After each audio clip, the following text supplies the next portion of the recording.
A new era has come. The new head football coach at the University of North Carolina, Coach Bill Belichick. An era met with skepticism. He's trying to impress his girlfriend. He's trying to make some money.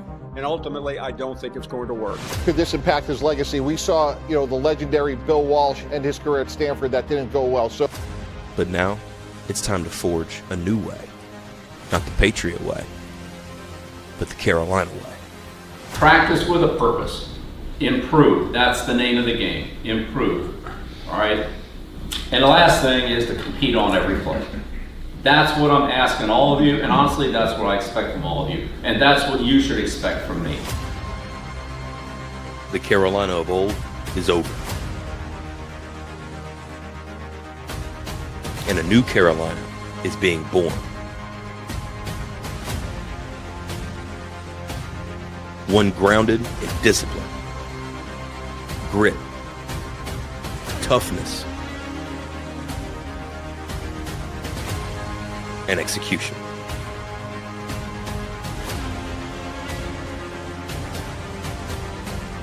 The time has come to remind the world the Carolina Blue isn't associated with softness, but rather greatness. Are you ready?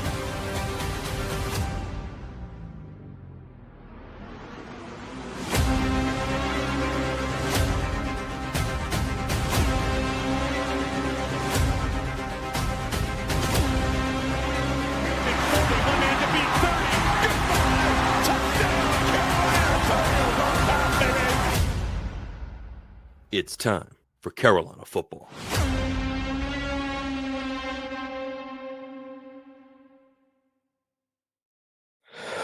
What's going on, Tar Heels? It's the Hill Brothers. It's the Sunday Tar Heel. Yes, sir. I gotta fix this layout. Let's see here. Oh boy, we done messed up now, Torrey. There we go. Oh, there you go. There we go. Sunday Tar Heel back in action. We ready to go. Yes, sir. You hear me? Man, so they played a little football game Saturday. What'd you think about it? You hear me all right? Yeah, I hear you pretty good. I hear you good. That's I think that was a great home game, a great home win that these fans and these Tar Heels alumni that everybody needed. That we needed to see that. We needed to believe that, we're like that, or at least we got some good things going. So I liked it. I liked it, man. I like that. I think that's what we were supposed to do to a team like Richmond. So yeah, I liked it. I agree. I agree, and that is what we are supposed to do to Richmond. We saw what happened to Old Dominion and Virginia Tech with Brent Key being fired. Yeah. That wasn't a good look. So I mean, I get it could always be worse. Yeah. I thought North Carolina's defense played well. I did. I did find it odd at the end of the game, as there was like 6 seconds left. Instead of the coach trying to score the touchdown with 6 seconds left on third down, he elected to kick the field goal. Yeah. I'm not real sure what the point of that was. I was like, you're just trying to score to score. Yeah, I guess he was just trying to put more points on the board, not look as bad, because at that point, do you trust your people to try to make an attempt at, getting a touchdown? And I don't think he just said like, well, whatever, let's just get this over with and put some points on the board. Yeah. Man, I'm gonna throw some stats at you. Okay. And I'll let you tell me what you think. All right, so UNC won 41-6. Right. UNC had 16 first downs. Mm-hmm. Richmond had 15 first downs. Yep. Passing wise, North Carolina was 10 for 19. Now you exclude the one that Newkirk threw. That was the interception that North Carolina had. So Gio went 10 for 18 for 119 yards. Yeah. That doesn't sound that great. No. Now Richmond, their passing game struggled. They didn't have again, they had a bunch of injuries. One to their best tight end, and their leading wide receiver. They were 9 for 15 for 75 yards. Now, this I'm gonna get into this. The rushing that is positive, Right. and we're It just is. Yeah. gonna cover Demond June. He got 14 carries, 148 yards, and a touchdown. North Carolina did run the ball 31 times for 93 yards. That's 6.2 yards a carry. Richmond run the ball 48 times for 124 yards. That's 2.6 yards per carry, right? Right. So I think North Carolina has found their RB1, so to speak. I think Demond June has really come in and cemented his name at the top of that depth chart, which is really interesting because coming out of fall camp, he was number 5 on the depth chart. Whoa. He did not see any action against TCU, and he got a handful of snaps against Charlotte. And Wow. then whatever progressed against throughout practice last week and leading up to Saturday, he came in and he started the game against Richmond and just absolutely showed out. His longest rush was 58 yards. That was the Yeah. one where he got dragged down. Yeah. The first big one he broke off. So he doesn't have that world class long distance speed, but he has that that quick burst. Jordan Shipp, he caught 4 balls for 52 yards and 2 touchdowns. Tight ends got involved. Jake Johnson caught 3 balls for 30 yards. Mm-hmm. I watched the first half at home. I didn't get to see the second half because we was at a church function at the sportsman's banquet at Second Baptist. So I had to record it when I woke up this morning, watched the game again. Yeah, that's kind of degenerate, but whatever. Yeah. Oh, and it's 41 points, and 7 of that is obviously going to be accredited to the defense where Bayor, had that strip where he stripped up, running back standing up and just said, "I'll take this. You don't need it anymore." And, Thank you. the house for 62 yards. So that was cool to see too. Yeah.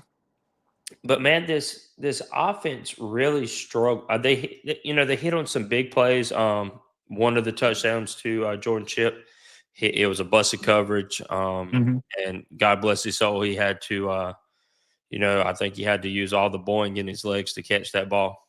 Yeah. And then Demond June broke off 2 huge runs. So they were really operating in the chunk play area. Time of possession. Richmond, 37 minutes, 59 seconds. North Carolina, 21 minutes, 59 seconds. Wow. So you don't think about it, but Richmond had the ball for the majority of this game. Yep. And early in that first half, going back and watching it, and I get this is I'm going to hit on the quarterback play, right? Right. So Gio's QBR after the game was a 31.3. So Charlotte game, it was a lot better, was it, or about 40 in the Charlotte game? I can't. I don't have that. That's why I remember. In the Charlotte game, his quarterback his QBR was 39 or 40. He went 17 for 25. He had a better showing in Charlotte than he did this game, and I was looking at the stats and I was like, wow, like I wonder what was the deal with why he didn't have as good of a game, even though we scored 41 points. Yeah, Charlotte, you almost dead on it. 17-25 for 155 yards and a touchdown and a QBR of 39.9. So 40. We'll call it 40. And we got lucky. He took that unnecessary hit where Camden Bird put the helmet on the ball, knocked it loose. And luckily UNC was able to fall on it. But there was, outside, the one busted play that Shipp, him and Gio hooked up for the touchdown. And there was a lot. There was a handful of times in that first half Ship was just running wide open in the secondary, and Yeah. for whatever reason, Gio's just not seeing him. Mm-hmm. I think as a fan base, you really got to ask yourself if he's struggling against this level of competition, Yeah. can he really be counted on? Can he really be counted on against the Power Four competition? And we're going to see against UCF if Gio comes out in that first half and North Carolina gets down big. We won't say big. We'll say 14 or 21 points in that first half. Yeah. And he's not showing. Does the staff, is he forcing the staff to pull him and put Max Johnson in?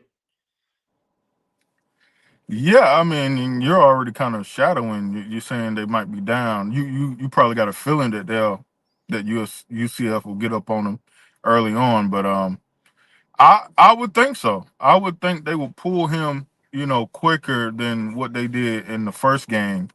You know, if we do get down like that, and see what Matt's got, because I mean, just Matt's has more of better qualities than what Gio has shown thus far. I don't know. We talked about this in the past. Is Gio actually scanning the field, or does he have a set set route or set play, or his mind is already made up before he even snaps the ball? And that's cool for sometimes, but at the end of the day, if there's a guy that's open, you gotta see that. You just have to Yeah. see it. And like you said, there's a few plays where Jordan Shipp was just wide open and Gio just didn't see him. Yeah, and to answer Brett's question, Newkirk, I think Newkirk has been ahead of Baker since fall camp. And my brother, I was watching a little bit of that post game reaction, and he was confused as to why Newkirk got the snaps that one snap that he did in the red zone, where after North Carolina intercepted the ball, then Newkirk run out on the field and immediately threw the interception right back to him. Mm-hmm. And I was watching Inside Carolina this morning on their day after program that they do, Yeah. and I was confused as well. But Jason Staples, he laid it out pretty nicely.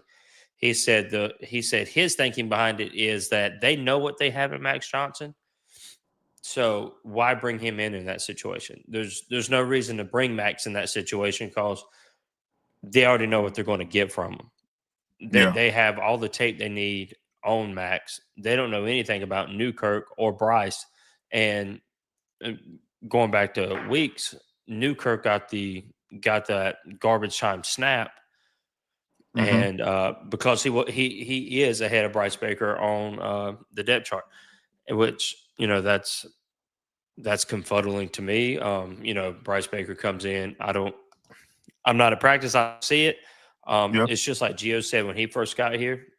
He has never taken a snap under center until he got to North Carolina.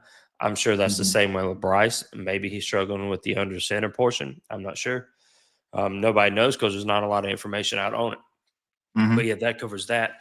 But there is no more give me games, and obviously these you call them give me games because you're expected to win these games, right? So next Saturday I think it's going to be really telling, because there's the fan base as a whole. I don't think they're impressed with the offense. I do think Freddie Kitchens called a better game Saturday than he has the previous two games. Right. 2 games, yeah. Yeah. So I will, everybody's been hard on Freddie. There was a nice mixture of running calls. I will say the first drive North Carolina ran it, and then come out in the second drive and ran it again. And they're always like the camera always finds Bill Belichick. God bless him. Bill Belichick's like he said, I'm sitting here reading what he's trying to read his lips and what he's saying. He's like, to me, it come out, why the F are we running 4 times in a row? I've seen that a few times. And he's just like he's just standing there. Why are we running? And I was like, thanks, coach. June made the offense look better. June, yeah. Um, but yeah, so Freddie called a better game. Mhm. I just don't know if I'm sold on the Gio Lopez experiment at Carolina. And Yeah. he again, I can't take credit for this one because I heard it from Jason. He said that his from the snap to the when he lets the ball goes like 3 point some odd seconds. Yeah. That's way too long. Max Johnson, when he came into TCU, he was 2.3, 2.4, and Yeah. Staples said that that's even slow in his opinion for a Yeah. quarterback to release it in that time frame is slow. And then I saw somebody in the chat said where the quarterback for NC State, Bailey, was his first, whatever, Bailey, the quarterback for NC State, was letting Yeah. it go in 1.8 seconds. His average release time was 1.8 seconds. That's that's pretty good for the course. You know what I'm saying? Right. So I don't know if Gio hasn't been able, doesn't trust what he's seeing on the field, or if he's just not he's just, or he doesn't know the offensive playbook as well as he should, so he doesn't know where his eyes should be post snap. Mhm. But man, going I'm forward, ask you this.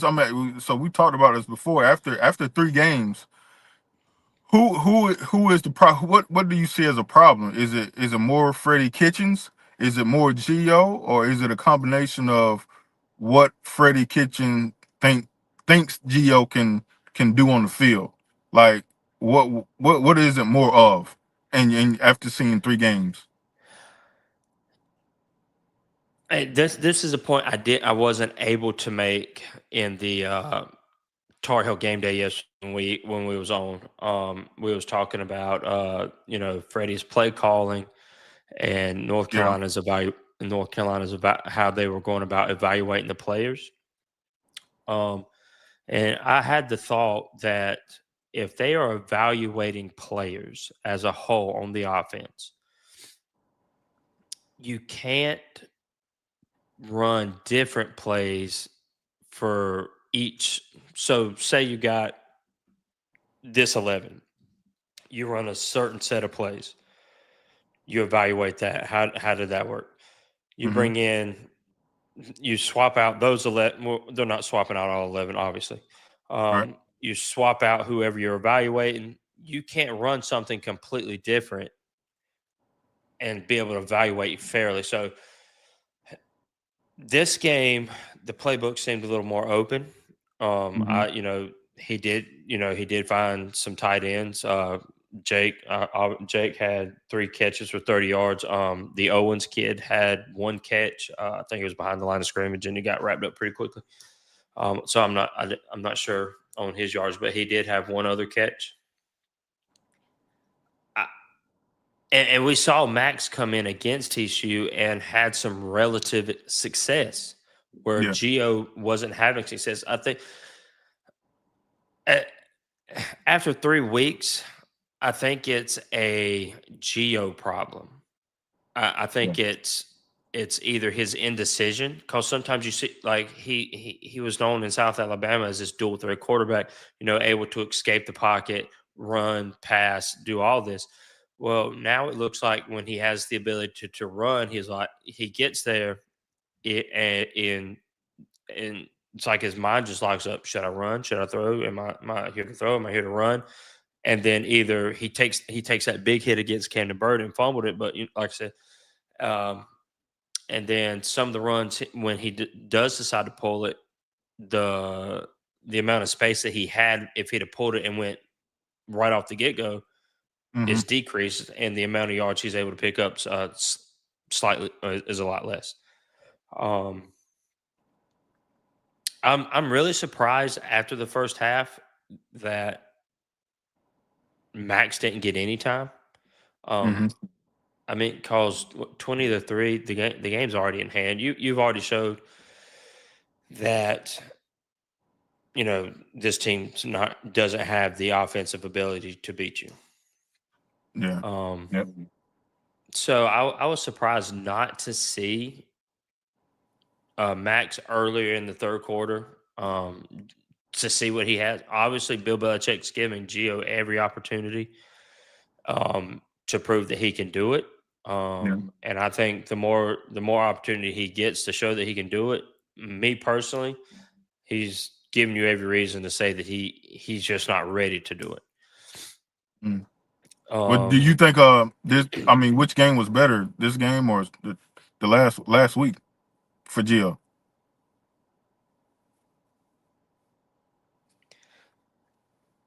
It's easy to say that this game was better because North Carolina put up 41 points. Right, but Gio, I think this game was more telling what Gio struggles because he had more receivers running wide open. Now I'm going to be fairly honest. The Charlotte game, I haven't watched it, but like one time, and that's not exactly like sitting there watching it and just looking to see what's going on. I've had the ability to watch Richmond twice. Yeah. Well, the first half of Richmond twice, and the third quarter once, Okay. or the second half once. Yeah, I mean the coaches that I don't know, I don't, you'll never hear about it, but I think the coaching staff has to ask themselves, is this really our guy? Yeah. And you need to do that early. I think that's why they left Gio in there, pretty much the rest of this game, because they're coming to a decision, really. I mean, because just like you said, these are the throwaway games. Now we're gonna see what's really going on, and there's gonna be teams that's gonna pull your card and actually challenge you, like the UCF. So I mean, I think that's why they're gonna see what is it? Is there something we can do, or is it just okay? This is Geo. This is what it is. We need to come to a decision. So I mean, I don't think he had a good game. This game, 10 for 18. Um, and like you said, he's just hesitant, and he can't make a decision quick enough. Should I throw it? Should I run? If you're gonna run, you got to know that you're gonna run, and you got to run. Like, you just can't think about running like, well, I see the hole. Should I? No, you got to make a better decision. You got to be quicker. And just like you Yeah. said, his throwing is slower, and his decision for is like trying to run the ball, or if you ain't got nothing, you need to run it. That just needs to speed up. So Gio, it's an okay game, but Bill Belichick and company has to make a decision, and it's coming up real quick. Yeah, they're going to have to make a decision. And Kevin, he's a regular. He was on my side at the beginning of the year with the skepticism about how good North Carolina was going to be, and Tar Heel Run. I haven't seen him pop up in the chat yet, but I'm sure he'll get in here eventually. He was on Yeah. Nathan's side with the optimism Right. about the whole 10-2 season, and then TCU I, happened, and I Tar Heel was a Run little in fell between. I was a little Tar in Heel Run between. the wagon. But no, I agree. They and they have UCF this week. Uh-huh. And then they have the open date before Clemson comes to UNC.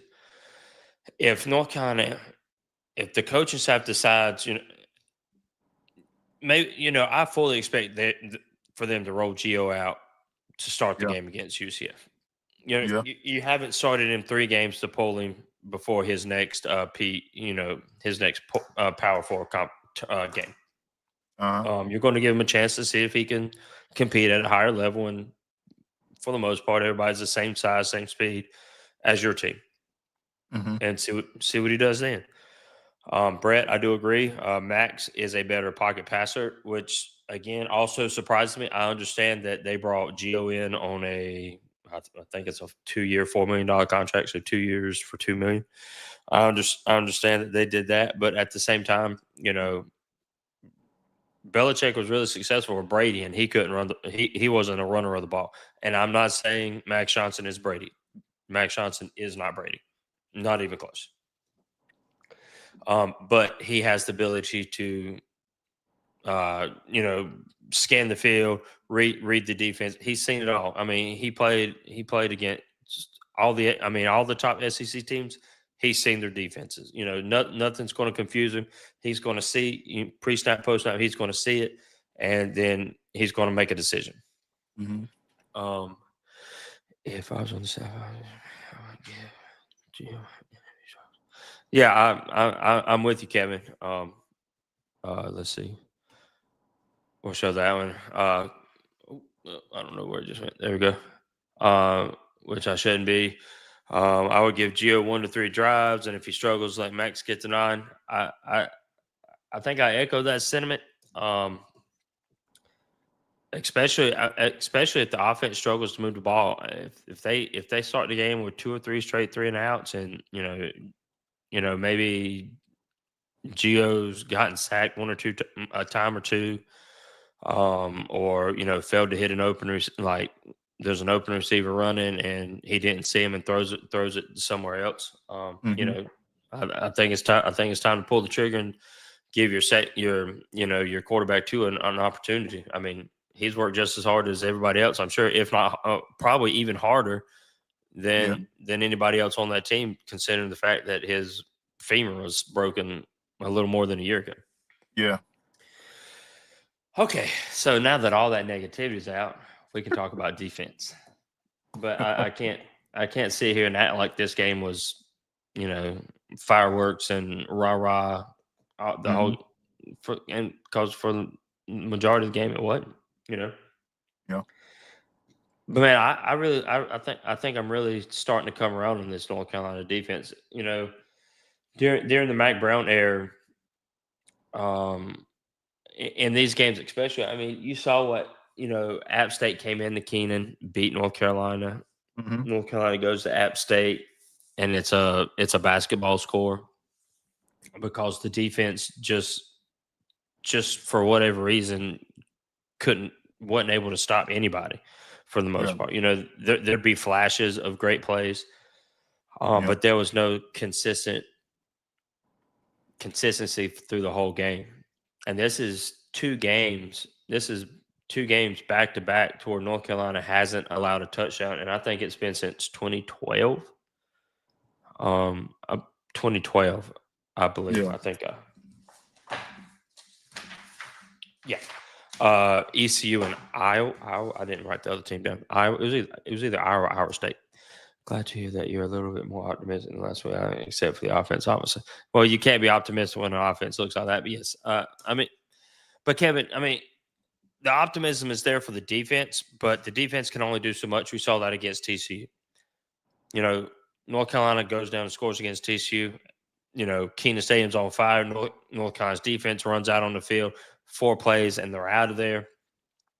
North Carolina goes 3-and-out, 3-and-out, 3-and-out, pick 6, 3-and-out. Your defense is on the field continuously, and it's the first game of the season. Granted, North Carolina's missed like 19 tackles or whatever. We don't have to rehash all that. But yes, I think the defense has improved a lot, and they're playing with more continuity. The defensive line, especially, man. Some of your leading tacklers are your defensive tackles. Leroy Jackson, I think he had 7 solo tackles. I think I read. I was looking at. And not only did that speaks to the physicality that the defensive line is playing with. That means your linebackers, if your D line and your D tackles are making tackles, that's freeing up your linebackers to fill gaps, and Right. that's what led to that 2.6 yard per carry that Richmond had when basically all they had was a running game, whether it be with their quarter, their mountain of a man quarterback, which unfortunately I think he got his bell rung pretty good. there towards the end of the game, wasn't able to finish. But man, what did you see out of the defense that you liked? Yeah, what I saw, I mean, it's like you said, it's a great improvement, especially from the TCU game, and especially that the offense was on the field more, in the last two games than it was at TCU. So defense got the time, got a chance to rest. Plus, having a couple of games under your belt as far as like defensive, the the uh the tacklers, the defensive line, they kind of are more confident, and they're trying to get more grittier, more more rough, more aggressive. Line, like you said, linebackers can fill in the gaps and actually make plays. They're wrapping up more, and they're hitting the player the first time. Now, you got to take that with a grain of salt because you did play Richmond, and they're not as good as TCU, nowhere near. But you can be confident in knowing that uh, UNC defense is doing the little things that they need to be done to keep them from getting so many yards and to keep them from taking it down the field. So like you said, I'm more optimistic about the defense, and they have improved from game to game. So I can dig it, man. The defense is they're rocking and rolling so far. Yeah, and like Brett mentioned, it Nathan's texted me and I got all off track. It's all good, bro. Brett, back to what Brett's comment. Brett said that level of play ramps up quick, and we're going to find out. Is this defense Yeah. for real? I don't know if we can say the offense is for real. I think the offense has good pieces, but we're really going to find out. I mean, I'm not too, like I said, I'm optimistic because that defense for TCU at the first half was actually good. Yeah, It was I thought actually so. pretty good. So I'm not too, if the offense can do what they do and do what they're supposed to do against UCF, defense is gonna be. I think defense is gonna be solid, and it's gonna be to me, it's gonna be a good game. I think it's going to be a good game if offense, stay on the field and defense, do what they're supposed to do and build on what they've been building on. I think it's going to be a solid game for the defense. Let's see. Yeah, and I think this is what North Carolina fans wanted to see out of the North Carolina team. Progression. You wanted to see Right. the team take steps forward and show that they have the ability to get better week in and week out. Charlotte, everybody always says that, you make the most improvement between week 1 and week 2. Yeah. Well, maybe we didn't necessarily see that because North Carolina played on Monday night, then had to play again on a Saturday. They really didn't get a full week of practice, a full week of game tape, a full week of recovery, blah, Very blah, true. blah. Very true. Very true. So maybe this was the game that, we see more of the improvement. And man, they rolled in a lot of players in and out. On that, especially on that defense side, they got a lot of players in to get some live game time experience. Mm-hmm. And Caleb Cost and Marcus Allen, they got to find a way. And now I will say, me personally, I thought the pass interference on Caleb Cost when he made the interception, I thought that was just really good, sticky man coverage. Yeah. I thought he was there. That both players have the right for the ball. I thought Caleb Cost really made a good play on that one. That's unfortunate for him taking away that interception. But then Marcus Allen, he had a couple PI calls, and that Dawson, I don't know if you saw it, maybe you did. That catch that Dawson made right in between Marcus Allen and Gavin Gibson, that one-handed snag. maybe Gavin. I'm not going to say Gavin felt sorry for him, but I think Gavin was going for the interception because he was over the top, and if Dawson doesn't catch that ball, he probably intercepts it. Yeah. But kudos to Dawson because in his mind he probably didn't see Gavin, but if Gavin was coming in to lay the wood, man, that kid, man, I'm telling you, they might have had to cart him off because Right. Gavin was right there with the ability to.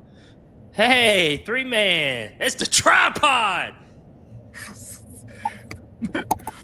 All the Hill brothers in here now, but yeah, man, 3 parts, baby. 3 parts. Three parts Hill brothers all in the building. But yeah, I really back to that Gavin Gibson. I really thought Gavin, really had that ball played well. It was just an unbelievable catch by the Dawson receiver. I thought for the majority, I thought Marcus Allen played a better game.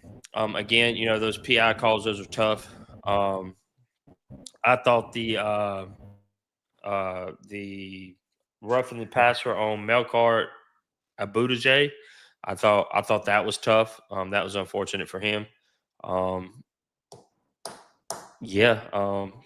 there's just so many talking points on defense.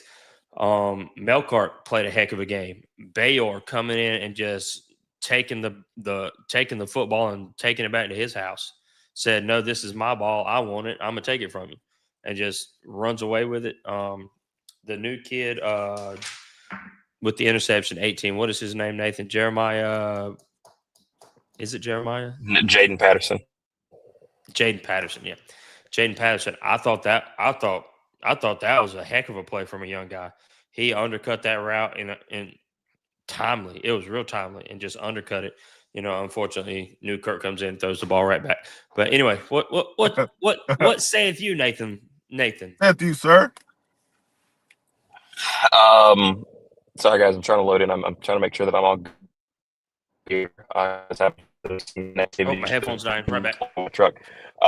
So yeah, I've got my laptop here and I'm connected via hotspot now. But hey, everybody that's here with with Sunday Tar Heel, good to see you guys. I know I actually wasn't supposed to be here today, but I was able to join up here at the last minute. But sure enough, so yesterday's game, I tried to encapsulate it a bunch yesterday throughout my post game that I did. There were a lot of things that Carolina did that was good, and they played very well fundamentally throughout the entire game, and that's not something that they've been able to put together for a full game yet. But I felt like yesterday was a good one. I understand the opponent, but playing fundamentally, that carries no matter what the opponent is. And to see them play fundamentally sound against an FCS squad or against the squad in general on the field consistently throughout the day, I thought was as a good sign and something that they can build on going forward. Next week they go to UCF, so and not a great team. It is a Power 4 team, so you're going to have Power 4 level guys there, but it's not a great team. It's just not right now. So I thought they did really good there. The defensive line played a better game, in my opinion. There were a few drives where the interior still worries me, and the interior guys are going to have to really man up some down there, because if not, then when you get a team that can run the football, aka a Clemson who's going to want to try and run it, or a Duke team, or NC State for that matter, when you get to those teams, they could potentially tear you apart. There's a better offensive line, so you're going to be going up against those guys. But Carolina did really good, I thought, generally on defense. I thought they did fairly well. I was a big fan of what they did. The ball the one-handed reception, that ball was put only in the place that receiver could go get it. And I thought Gavin did play that ball very well. Marcus Allen, in my opinion, yes, he's playing better, but there's one thing that I think that we just have to understand that Marcus Allen is going to be. He's going to be a guy that's going to get you at least one pass interference call in a game. He's just that guy. He has such a hard time with it, and he's always had a hard time with that. I think it was the first one that was called on him, when he ripped the guy's jersey here, I saw it immediately. And it's something that he played the ball well, and he didn't have to do that. But sometimes you can get away with light stuff, but the stuff that he's committing is not light. So I think we just have to realize that's who Marcus Allen's going to be, and I think a lot of teams are going to try and exploit that throughout the course of the rest of the season and while he's here. But Thaddeus Dixon was a dog, did have an injury issue in the game, got back up, something to do with his ankle or lower leg on the left leg, lower side. Don't know if that was, calf, ankle, but he was on the ground for a minute. Then he got up, kind of hobbled off, got off the field, came back. I think he's going to be all right. I don't think there's anything major there. Injury-wise, I think we got out of it the way that we wanted to, which was no injuries. As far as to my knowledge, I've been on the phone a little bit with Andrew Jones today, and we've been kind of chit-chatting and conversating a little bit back and forth about this thing. And everything seems to be going pretty good. In the building, there is a feeling of like, hey, we're starting to build here. We're starting to do exactly what we wanted to do. But the biggest thing that I take out of this game, giving the praise away, is I am starting to worry about Gio. I wanted to get your thoughts on Gio before. Gio's a guy I'm really starting to worry about, and the reason being is not because of his talent, but because he reminds me of Cade Klubnik in this way. He gets really, really tight, and he starts kind of panicking. And that is something that you are not going to be able to do, especially when you have an offensive line like North Carolina, which I thought did a really good job against Camden Bird yesterday. That kid's legit. I was watching Aiden Buchanan go up against him and do the spin moves that he was putting on him and just the stutter steps and everything. Like, Duke did a really good job trying to get after it. But, dude, I tell you, man, did you put that? I did not put that. I haven't either. Did Torrey put that? No, of course not. Oh, Jesus. Keep going with the thought, man. You was on a good thought. Keep going, brother.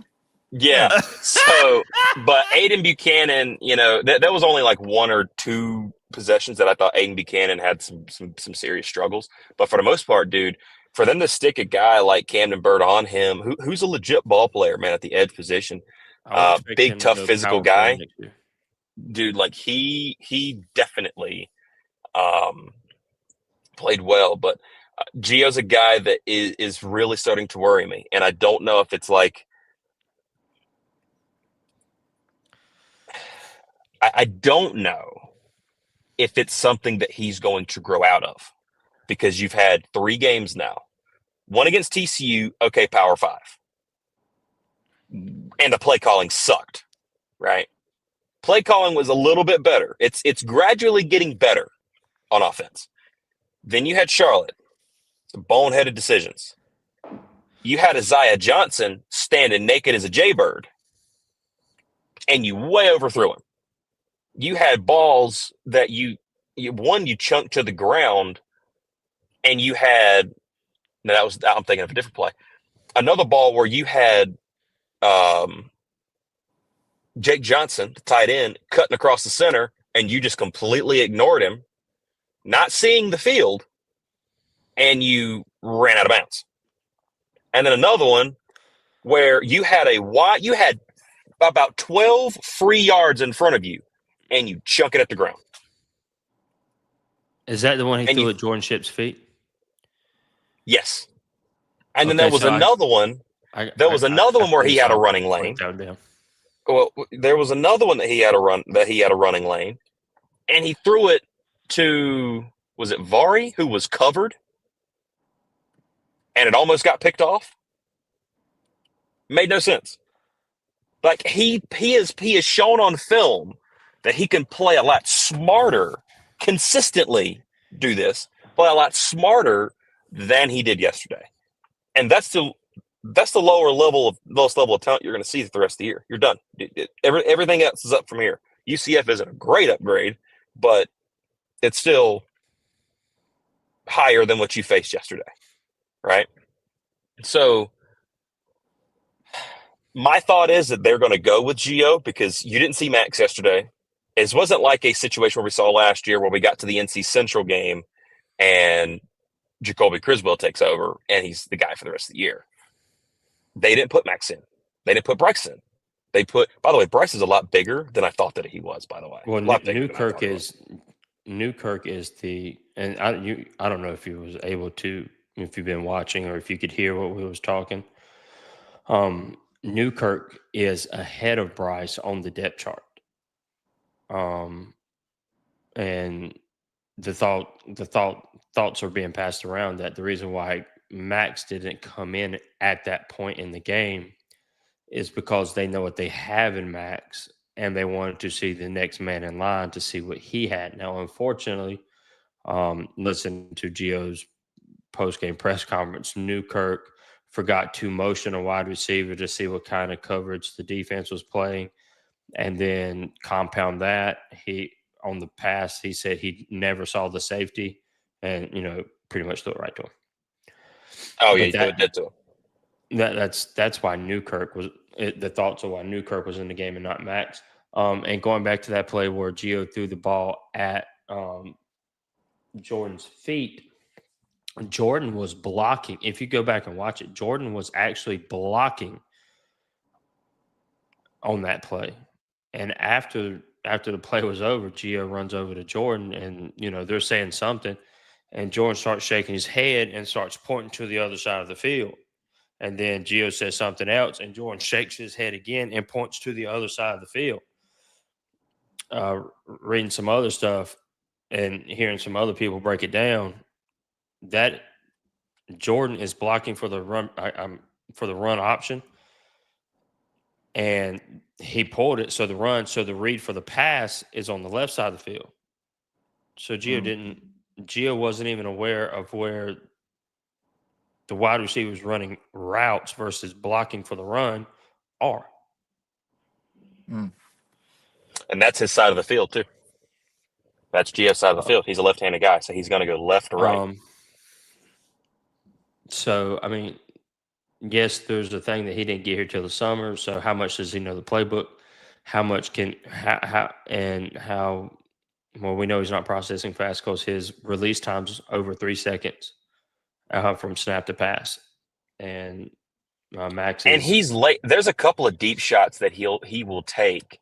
And the thing is, they're good deep shots if they're a second, half a second, second and a half earlier. It's like he sees the guy, he's open, then he starts to throw. He doesn't foresee the guy getting or beating him off the jump. It is, he's open, and then it'll give a chance for the DB to come back in and close that gap. And you've got a couple of speedsters. By the way, it was good to see Chris Culver back out there. But you got a couple of speedsters, and Chris Ship is a speedster, but they're not using him as one because you got Vari Green. Vari Green, another guy that's a speedster. These guys can beat people off the jump. You got to serve them up a ball and trust they're going to be there. And that's something that, for some reason, Gio hasn't done. He'll not take the shot when the guy's there, but he'll take the shot when they've got somebody in their chest, again, you're probably trying to draw some pass interference calls, which is, in today's world, you can do that, right? But they ain't coming, and you're relying on them, and I don't like that a lot. There's some questions to me about his instinct. The thing about it is instinctually, in my opinion, even if you don't know the playbook, take what the defense gives you. Take what's there. Well, the whatever you can't see. A lot. Right. And that's what baffles me on these plays where, there was one, receivers were in the end zone, basically, and they were all covered, and he stepped up through the pocket and through the offensive line and the D-line and had all the chance in the world to just run for an easy 10 to 15 yards. And he just chucks it. And I'm like, last year, watching your film, if anybody gave you a sliver of daylight, you were gone. Go back and watch that South Alabama film. That's what he showed.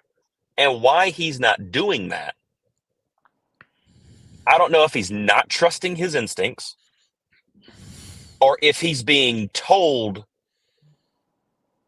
and shown a different way of how to play than what he's used to, which is dumb to me, in my opinion. Go ahead. Give me this. Give me this. If Bill Belichick, Freddie Kitchens, and and the coaching staff, if they see this, they see what's going on.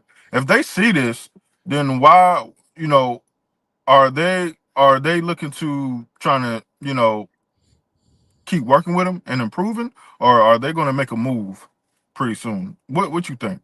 Or what you get in their head, if you will? What I know they see this. Are they going to make a move, or are they going to try to still, okay, we can work on this, give them a chance, Well, yesterday you won 48-6 or 41-6. I'm sorry. So it's hard to justify a move, especially when he's not turning the ball over. Right? And like Alan, you were at Central last year. But he almost turned the ball over. Should have turned the ball over. He put it on the ground. Right. Carolina was in the 10-10 ball game in the fourth quarter against Central. Mm-hmm. Mm-hmm. Okay. The switch has happened. Jacoby's your guy. And he leads the team and they end up winning 41-10, I think it was that game. Mm-hmm. Something like that. The offense was still scoring yesterday. Right? DeMond June. Right. So that kind of glosses over some things. And he made some good passes. His QBR was 31.3. Right. The coaches have to know he is not performing. When they go back, Jordan Shipp was running wide open on several plays that he could have walked in from 50, 60 yards in the first half. I watched the first, like I was telling Torrey, like I said, I'm not sure how much you watched her. I watched the first half at home, had to go to the Sportsman's Bank, had it recorded, woke up this morning, watched the entire game again. The second, this morning, it's not watching as a fan, it's watching it to see what I could see. Jordan Shipp was open a ton. And, like, from me, I mean, where I sit in the dining room, from me to the back door of the patio, nobody, like, the one pass that he caught, he was wide open and had to, use all of his leaping ability to catch and still was able to he was take up it in the air. Like, that wide open. And he just not even seeing him. That's the scary part, because even on the catch that he had that he was wide open, he was still late to see him. Yeah. Jordan threw his hand up and the ball and Gio took another half to 3/4 of a second before he even saw him to let loose of the ball. And when he did, it was 8 feet, and luckily Jordan can catch that. It's just worrying when it comes to the competition that's coming. Right.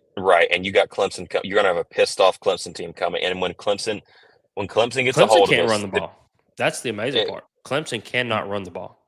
Well, that's perfectly fine.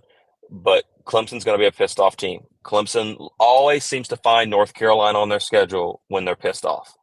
Right? ACC championship game, a couple of years ago, we were there in attendance. Everybody was pissed off at DJ. Right? He was horrible. Cade comes out there, and then they just got handed their rear ends, right? Then you get a couple of years ago, Drake May was up there. North Carolina could have had 21 points in the first half. 21 zip could have been in that game, and that was not a good Clemson team that year. That team won only 8 games, 9 with the bowl.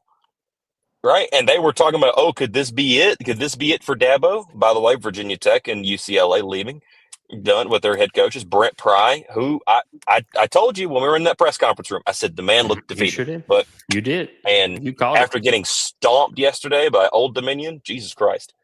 If that defensive lineman for Virginia Tech, if he still has any ability to call him up, I like that dude. Yeah, so Carolina, I tell you this much. Torrey, you asked the question, and I'm going to answer you directly. Do they work with him or they make the move? I think Gio is still your quarterback. going into UCF. What happens in the first half of that game will matter. Yep. Oh, definitely. Yep. It You're will right. matter. If Carolina and UCF is a Power 4 team, okay, they're not great. Scott Frost is just getting a hold of that team, and they are a dumpster fire, right? And he's having to retool that team. But this first year's not going to look great for them. Scott Frost, there's hope that he can continue, go back to UCF and return back to his 2017 national championship that they claim over there. When they went 12-0 or 13-0 and won the Peach Bowl, I think it was. He's had success there. He's come back. There's thought he's going to do it again, but it might take a few years to get them right. As it kind of like what we're seeing, but on a more major scale of a rebuild than what we are, right? So Carolina UCF was should on a go bye down there. this It's week. not a night game. It's not a night game. It's a 3:30 game. Sun's out. The crowd's going to be crazy just to be whatever. But Carolina should be able to go out and go win this game fairly handedly, right? I'm talking more than 20-3 against Charlotte. You're not facing a Charlotte team who's also finding themselves is in the American. They're not a Power 4, and they don't have a ton of Power 4 talent, right? UCF does. Mm-hmm. They got a good head coach. Carolina should be able to go up against this squad, take care of them. I ain't saying you blowing them up by 40, by 50. Shoot, have at it, Go out there, handle them, make it a no contest, and go on about your day. If Carolina can't do that, and part of that is because Gio Lopez cannot make the right reads, is possibly turning the ball over. In my opinion, you're forcing the hand. I think they want Gio to be the guy because his potential is there. We've all talked about it. We saw it. I saw it. Anybody that watches the film, you see the potential is there. Like, man, this guy could be really good. But something ain't clicking. And either he's going to work out of it or it's going to click. Or he's either going to work out it or this thing's going to have to it's going to have to be over with. Right? You can only keep trying to make something work. It's like a magnet. Either eventually it's just going to stick or it's just going to sit there and push against each other and never work. Right? This is what we're seeing here. And Carolina's got it. You're not going to be – I know Clemson looks bad, right? Talking to AJ, we were kind of chit-chatting about how, like, it's surprising to me to see that this experienced team or a team that we was told so experienced and everything coming into the season looks so bad. And he said what he thought personally was that there was a lot of narratives that a lot of coaching staff wanted to push. And I got to thinking back to it. I'm like, you know what? Dabo did mention about how experienced his team was. Oh, great. We're super experienced for the first time we've been this experienced and whatnot. And, they wanted to push that narrative, and that kind of helped them. But now we're seeing that maybe this team ain't all what we thought it was. So Clemson is still Clemson. You still can't sit there and just fiddle around with them. You can't sit there and play with Georgia them. Tech, I think Georgia Tech's got a good ball club. Don't take anything away from Georgia Tech. Georgia Tech's got a good ball club. Yeah, Georgia Tech's a good team. Haynes King is still somebody that will run the ball all over you. And he did a pretty good job of it against Clemson. Mm-hmm. Yeah. The only problem I see with Georgia Tech is injury issues because Haynes King did not play the game before because they ran him so much against Colorado, which Colorado looks just so great right now, by the way. So, I mean, I don't – Is that sarcasm because I haven't kept up with Colorado? Oh, no. Yeah, Colorado's been just getting destroyed. They got blitzed by Houston 2 nights ago. Starting their third-string quarterback over their top two. Not because they're injured, but started them over. Caden Salter, the guy who led Liberty to the – what was it? What bowl game was that? Like the Peach Bowl or something like that. And then the true freshman that they brought in is highly touted. They put a guy named Ryan Staub. I don't know who the guy is anyway. But yeah, Carolina. I know they want Gio to be the guy because the potential is there. Is he going to cost you games? Me personally, I think that's what we're looking at. because the floor, obviously, and it's been said by me and just regurgitating other media personnel, the floor is higher with Max than it is with Gio, but it's the ceiling is where they differentiate. But if Gio can never even raise his floor to potentially get to that ceiling, then you have to say Max Johnson is your guy, because at worst, Max Johnson is better than Gio at his floor. And me personally, I think we're seeing Gio at the floor, still on ground level after Yeah. 3 games. Mm-hmm. And Gio hasn't turned it over again since the pick 6, but Camden Bird absolutely destroyed him on the one play, knocked the ball loose. Luckily, North Carolina recovered it, and the one scrambling play where Gio was running down the sideline trying to get into the end zone. If he hadn't been down, he'd have fumbled it out the side of the end zone. That'd have been a touchback ball back to Richmond. Mm-hmm. So all that happened But before. and I say all that to say this: the offense is the talking point, but me personally, I think it's the defense that's allowing North Carolina to do the thing that kept this game from being as close as it could have. I mean, you had the 4th and 1 stop at the 1-yard line. That's only 3 feet. That's hard to do. Andrew Simpson came around and grabbed that dude. Andrew Simpson played a heck of a game. Bayor played a heck of a game. Kamari Dude, House played a heck those of a guys are game. my favorites. I love those guys so And- much. You don't know how and- much I love those guys. And you say you're worried about the interior defensive line, but man, it was the interior defensive line that really freed up the linebackers to really get after it this game. I mean, and some of your leading tacklers are your interior Leroy Jackson Leroy Jackson. was one of your leading tackle getters. He had What? seven total tackles, 4 solo. Well, the reason that is because they attacked the interior so much. And when a lot of times, because they kept switching quarterbacks, they had well, I think Wickersham. We had Wickersham in, and then was it's SH something, number 18. I don't remember exactly what his name was.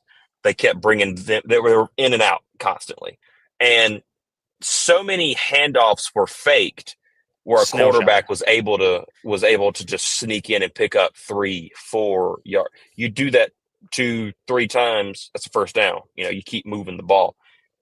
In those moments, that's where I wanted to see some interior linemen have some gap control to keep a quarterback like that from sneaking in. Because again, once you face a stiffer competition, guys like K. Klubnik loves doing that kind of stuff, right? He's going to be the guy that's going to be able to do that. CJ Bailey is going to be another guy that's going to want to do something similar like that. Morris for Virginia, another guy that's going to want to be able to do those kinds of things. Cal, the quarterback from Cal, which I can't say his last name, it's extremely long. He's going to want to try and do some things. So you're going to face a team kind of built similar to what you saw this Saturday, obviously much highly talented, to say the least. But you're going to see teams like that. So I want to see the gap control against that. I thought the rest of the team, and I'm not saying that, that the entire defensive interior played horrible all game. No.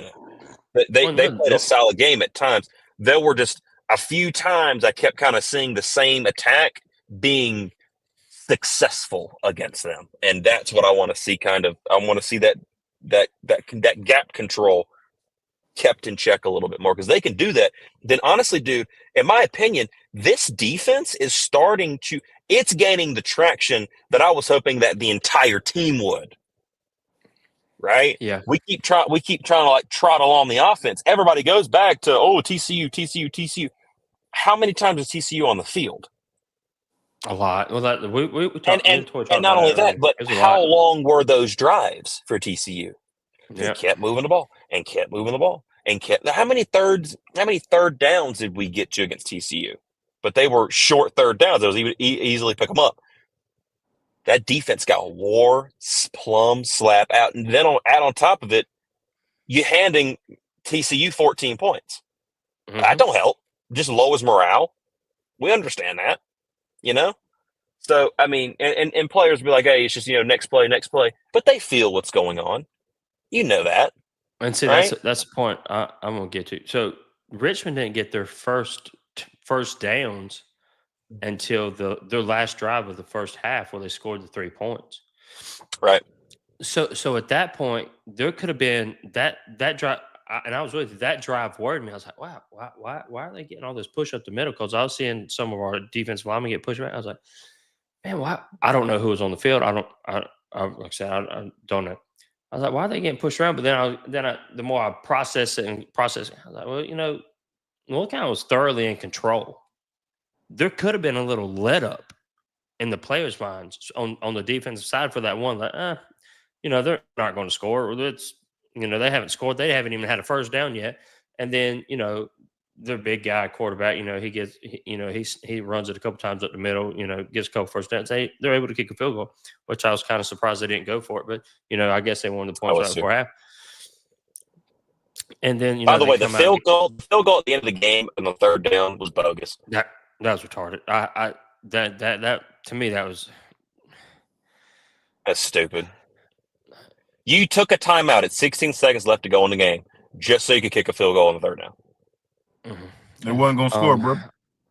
It wasn't going to score. Trying to see just run the clock out. Be done with it.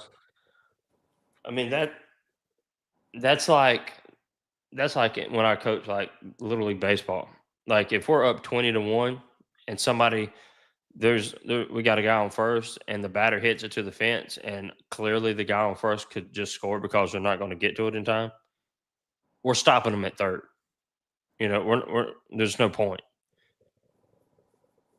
There's no point in you kicking that field goal because it does nothing. But oh man, we scored 6 points against North Carolina. Way to go! No, you're going back in that film room on Monday. Like, guys, if we need to clean this, we need to do this. Obviously, they're shorthanded. Yeah, I didn't like that field goal. That field goal attempt. I was really hoping he'd miss it, to be honest, or it got blocked and we returned it for a touchdown. I was so excited. But man, this has been the Sunday Tar Heel, man. This has been fun. I'm glad Torrey got to come out. All three parts of the Hill Brothers could come out and hang out today. You guys are going to be seeing Torrey, I think, possibly this evening. I don't know. I got a ton going on. I'm trying to put some hope in our defense. When's the last time we could say that? Probably 2015. Yeah. Well, 2015 was – they were good at stopping one thing. Well, they were good enough to get to the ACC championship and recover an onside kick. Yes. Oh, the fact that Tulane beat Duke just tickled me to death. Oh, my God, yeah, dude. To see – and think about that. Duke is losing all our stock. Players, and we're still whooping your tail. Yes. So, I mean, Duke is a team that's losing a ton of momentum. Manny Diaz. People kept saying, oh, Manny Diaz, he's coming here and doing the same thing Mike Elko did and everything. No, he's not. Hold on a second. Let's find out what this brother's got. The university going to spend some money. Or at least they're starting to. They really are starting to spend some money in. They love spending money, though. They're definitely starting to spend some money in the football realm. But I tell you one thing, that don't match the play on the field, and your coach. It's not. And I haven't been sold on Darian Mensah. Still not. So I don't know. Duke's a team that's going to be interesting. And NC State, in my opinion, is a team that without CJ Bailey, they are in a lot of trouble. Yeah, well, Hollywood Smothers, whatever his name is, he's a decent running back, There is a very good chance that North Carolina State loses 5 games in a row. A very good chance coming up. Yeah. Well, I told him, I've been telling you when it comes to their schedule, when it comes to Dave Doran, they better beat North Carolina this year because they have squeaked by some games, and it's all good and grand. I mean, think about it: a Wake Forest team that don't look that good, right? They was able to get that. And State should have started 0-2 if that was right. UVA, if the quarterback just would have saw the open receiver in front of the guy he threw it to, Twitty, I don't know if he's a receiver or he's a tight end. And that scoop That's and a score touchdown. and during Wake Forest got NC State Scoop and back in the score. game. Right. So, I But hey, mean, give them credit. They're winning. They're winning. They're making the plays to win the game. Whatever. They're just not looking good doing it. North Carolina's winning, and their offense isn't looking good. Both those teams got a lot they need to work on. We'll just have to sort it out come November. yeah, and so I mean, this is going to be an interesting time. North Carolina's getting ready to get UCF. I'm excited to see what they do from UCF. I'm actually going to hold on a second right here. My Rams are winning against the Titans. Wait, do we want to announce that now? Yeah. Is it? I mean, because we all got three what? or two of the three parts are here, so might as well. Wait a minute. We The got two it's parts September included. 14th. We got September 14th. So, we got just a couple weeks away. So yeah, we can go ahead and kind of say something now, but we'll do an actual official announcement later. So the NFL season is back. Currently, right now, there's some games going on, but it is. Let me hold on a second. I'm gonna make sure that the date is correct. Yeah, Carlton Robinson did play pretty good. I enjoyed watching the D-line play this week. Yeah, Robinson played well. Dude, I'm telling you, Dontre's a guy. Dontre's a dude. He's a guy. Okay, so Thursday, October the 2nd is at 8:15 p.m. on Amazon Prime. We are a North Carolina, base here. We are North Carolina channel. We talk to Tar Heels, but I've mentioned multiple times. I even wore it last Sunday when the Rams played. I'm a Rams fan. I enjoy the Rams. I'm a Ram on Saturday. I'm a Ram on Sunday. That's my saying, and that's the cool thing. At least thing. you wore a Tar Heel shirt today, guys. Yes. Okay. So on that day, the Rams and the San Francisco 49ers are playing. Woo! Let's go. Mr. Torrey is a 49ers fan. So we're going to be doing a TCU level watch party for the Rams at 49ers. That is going to be happening on October the 2nd. We'll do a full announcement and everything. I know it's not Tar Heel related. I don't care. We're just going to have fun. We're going to enjoy it. There's going to be a bunch of people in there, I'm sure, just talking back and forth because it's a fun rivalry, man. It's one of the bigger rivalries that happens, man. That actually has legitimate heat. Like there's legit heat who's between the Rams team? and the Niners. The Rams. It's at SoFi. Yeah, it'll still be more red than blue. Well, yeah, that's one thing about the Rams fans. I don't understand. Like, even after winning a Super Bowl, they still, for some reason, like for every game, they have an issue of getting like, dude, like, what do we do? It's like the daggone Tar Heels. Tar Heels have the same exact issue when it comes to football. Same issue. Like NC State comes to town. Guess what? Half the stadium, if not more than that, is daggum red. Like, come on, man. I don't understand that, and I'm in a couple of different Ram group chats, and they've all talked about that. Like, why in the world can we not buy tickets? I remember during the NFC Championship game, the year the Rams won the Super Bowl, it was the Rams and the 49ers. Kelly Stafford, Matt's wife, bought a bunch of seats just to make sure they didn't get sold to any 49ers fans. So there's going to be a Rams fan right here, and it ended up working. Come from other cities. Well, you got a point there. So there's going to be a Ram right here. I'll be decked out. Tor, I'm sure, will have his San Francisco 49ers stuff on, and we're going to have our – why did they not give us the rivalry jerseys for each other? Like, our rivalries game is against the Seahawks. That's when we're breaking out the new jerseys. And I don't know, is y'all's against the Cardinals or something like that, or is it also against the Jets? I guess. Well, there for a while, that was it. It was the Rams and the Seahawks. Yeah, unless it's the Cowboys or something.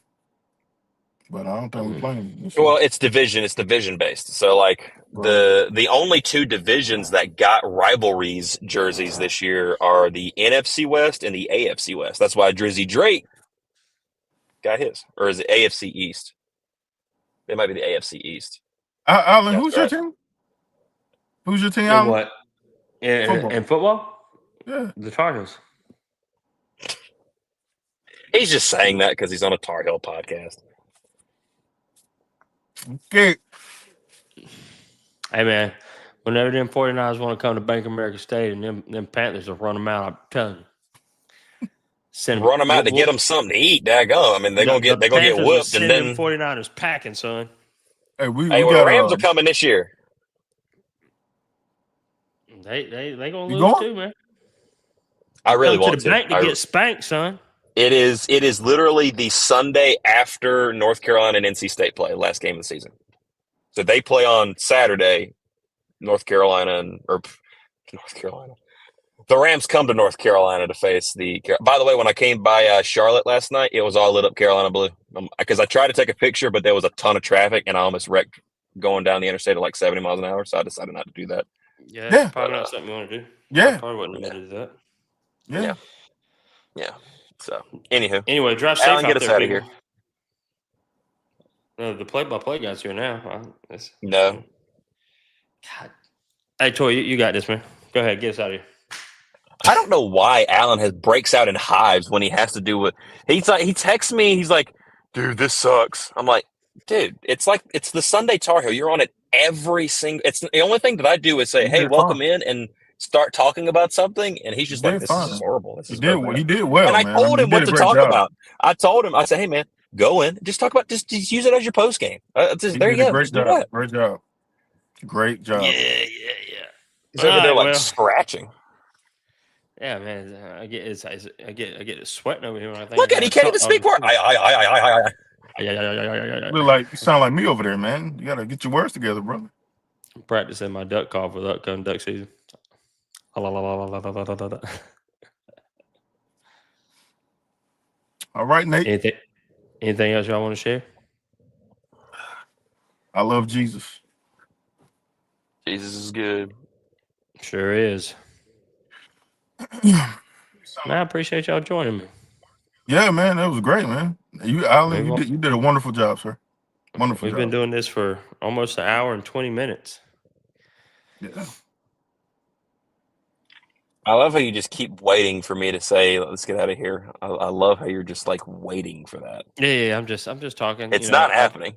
I figure if I just keep rambling, that Nathan will be like, "All right, let's get out of here. Thank you for joining us. Thank you for watching." No, I'm just getting ready. I'll exit myself out of the chat, put you guys in 2-man, and let you finish it up. Jesus Christ! My wife's in the Now I chat. can end some stuff now. I can end it now. might not be pretty, but I can end it. I almost want to hear it. No, He just doesn't want to do it, Torrey. Oh my God, Doesn't finish wanna do already. Yes, ma'am. I'm getting out of here. My wife said to get out of here and finish it already. So no, we appreciate everybody that came out. Kevin, Carlton, Brett. Appreciate y'all holding down the chat. We will see y'all next Sunday. Got a lot of content coming this week. UCF, the Knighted ones. We're going to have a scouting report coming out this week. Preview and prediction coming out after that. Nathan will be handling a watch party for UCF. I will be at the beach, probably not on the watch party. And yeah, so we got a lot of content coming out. I'm sure Torrey is going to bring some more basketball information soon. If you haven't, go check out Torrey's first video on the YouTube channel. Like it. Tell They your can friends. check it out when it gets uploaded. Oh, it's not up yet? Oh, that's terrible. No, remember I had issues with. I don't have Jeff's up. I tried to upload Jeff's interview, and it was YouTube was kicking it out, and I tried to upload his video, and it was kicking it out. So I got home late last night. I slept. I slept for 9 hours, and woke up just in time. Got to church in time. Came over here with our youth group to a little retirement facility, and did a little ministry over here, and then now getting ready to head back to church. So after I get back home, which would be sometime after 6:30, 6:45, 7 o'clock, then I can attempt again. And I also got to get all of my equipment out of this truck because it's still in here. It's a madhouse in here, dude. Okay. Anywhere else they can find the videos? Twitter? They on Twitter and Facebook? If you want to check out Jeff's interview, which I highly recommend doing that, Jeff's interview was outstanding. Jeff Blackwood, he is, if you're on Tar Heel Twitter or Instagram or anything like that, that guy. He is always the power of positivity out there, so you guys can go check him out.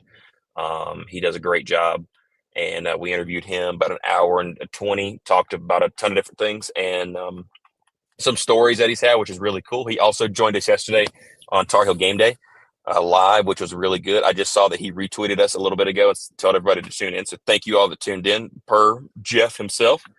Jeff was not able to be with us today. I talked to him about being on today. So I think you guys are going to see a whole heck of a lot more of Jeff coming soon, man. He's got a lot of energy, and we had a really good time doing game day yesterday. So I'm sure he's going to be You're on. gonna And need I a think, bigger screen. yeah, I think as a matter of fact, he's going to be. There's a chance, I believe, that maybe we can, game day with Jeff might be something that you guys see on a pretty consistent basis. So just slight conversation. We'll talk and see. Nothing in stone yet, but The ink's not sure. dry. No, the ink's not dry. But yeah, good time. But you can check his interview out on our Twitter page and our Facebook page. You guys can go re-listen to that if you want to. It'll be up on YouTube the second I can get it to actually be nice to me. And then Torrey's first video will also be up as well. So there's that. Yeah, the internet's just not ready for Torrey and Jeff, I don't guess. So 1/3 parts. 1/3 parts. I cannot wait for y'all to hear that introduction. It's amazing, guys. I can't wait for you to hear it. Anywho, thank you all for watching. Thank you all for tuning in. We'll see you later this week. And as always, go Heels. Wow. Y'all slack. Good. Because I like when you said that. Torrey was like, okay, well, that's that. The tripod's going to have to work on the ending. That's all I got to say. Oh, so y'all do it in unison? Sort, yes. Yeah, pretty much. Yeah, it's. Oh, okay. I didn't know. So we did it in your introductory. Thank you all for watching. Thank you all for joining. We'll see y'all again later this week. And as always, go Heels. Go Heels. Go Heels. I don't know what to do next.